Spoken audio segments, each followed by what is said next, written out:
So would you speak a little bit about your experience with the accident?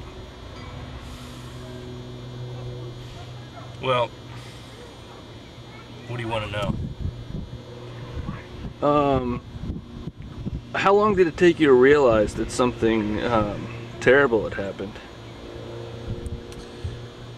Well, um, when I was driving down Causeway, and there's a car pulled over to the side of the road, and I didn't think anything much of it at first until I realized that the car was pulled over, and there was the door was open, and there was what looked like clothing on the ground, just on the off the shoulder of the road a little bit, and I don't know, not to sound what'd you say, just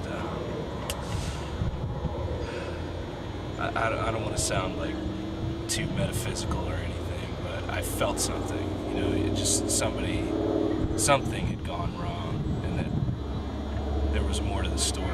And so I pulled over, and I got out, and that's when I first realized that it wasn't clothes. It was a body. It was a body by the car, and the door was open.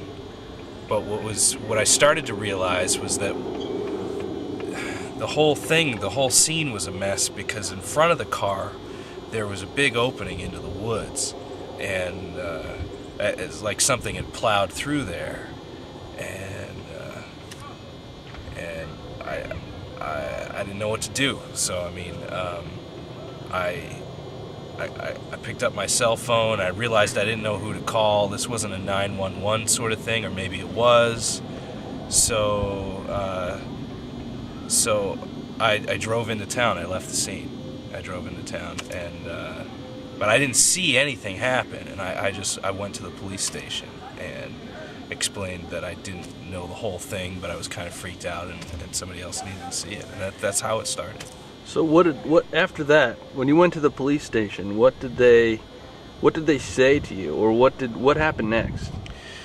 Well, the weirdest thing about I don't know if you've ever tried to report anything at a police station before. They're all kind of the same. They usually have like a glass window down. It's kind of almost like talking through to somebody at like a box office, and they must get all kinds of crazy people in there all the time, because they didn't really want to listen to me at first, and they were like, eventually they were like, well, then why'd you leave the scene, why? And I said, well, because I it seemed like what had happened a while ago, and a lot of people must have just driven by it, because it didn't really look super, I don't know, but suddenly I was a suspect, and that must have been pretty upsetting, pretty scary. Yeah, it is pretty upsetting and pretty scary, especially since, one of the things, you start to talk like, well, once you start to pick up, it's all psychological, everything's psychological, and you get put into a situation like that, you're already finding something you never wanted to see. And I didn't even look at all of it. I just knew I never wanted to see it. Never wanted to see that kind of thing. And so I'm already upset. I'm already shaken inside. And to the point where I didn't even know who to call or what to do, so I drive to a police station. Okay, so there I am trying to do my civic duty amidst just what the hell was that, and what the hell is going on. Why don't we get the professionals in on this? And then the next thing that happens is I can tell by the tone of their voice that they're trying to get answers from me that I don't have. And when I realize that they're asking me questions that I don't have, that they must think I'm lying to them, that I'm already a suspect. And then when I feel like I'm already a suspect, there's the whole psychology, like, what can I say so that they don't think I'm a suspect anymore? And then you start to think, well, I've already fucked that up because, you know, I'm not a suspect. Why? Sure, I must be a suspect. That's just how they do things. But now I've already talked in circles, trying to not sound like one, not realizing that that's just policy. That's how they do things. And so now I am a suspect. How could I not even think of myself as a suspect at this point? So I don't know. You tell me. What do you do next? So, talk a little bit about what happened a week later when they came to your place of work, and I believe you were arrested that day. I was. What was that? What was that like? Well, I was at my desk, and I'm a dispatcher for a cab company, and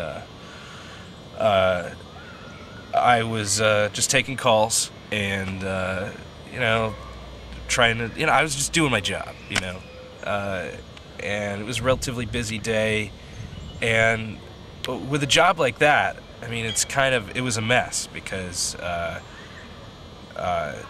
it's a pretty small office. We have our accountant is also our receptionist, and she, you know, handles regular calls into the office and stuff, and she doesn't know how to do any of the dispatching, and my boss wasn't in, and he's the only one that does, and so here I am getting arrested in the middle of my job, and it could hurt the company, and so I'm resisting arrest a little bit, but it was more to do with my job, like, so I'm not helping myself at all at this point, and of course I needed to talk to an attorney, but who's got that kind of money?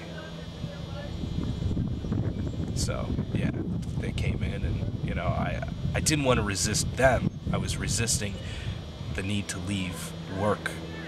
But, you know, and I hate to say it, but a lot of these guys, you know, a lot of the people we have working for our, as peacekeeping officers, aren't the brightest bulbs on the tree, and I don't mean that in a cruel way. I think a lot of them just misunderstand social graces, or at least that's how I see it. Like, you'd think they would understand it, but everything makes you a suspect. You know, they don't get that I was, and what does it matter? Because they're just trying to find the guy that killed or did whatever.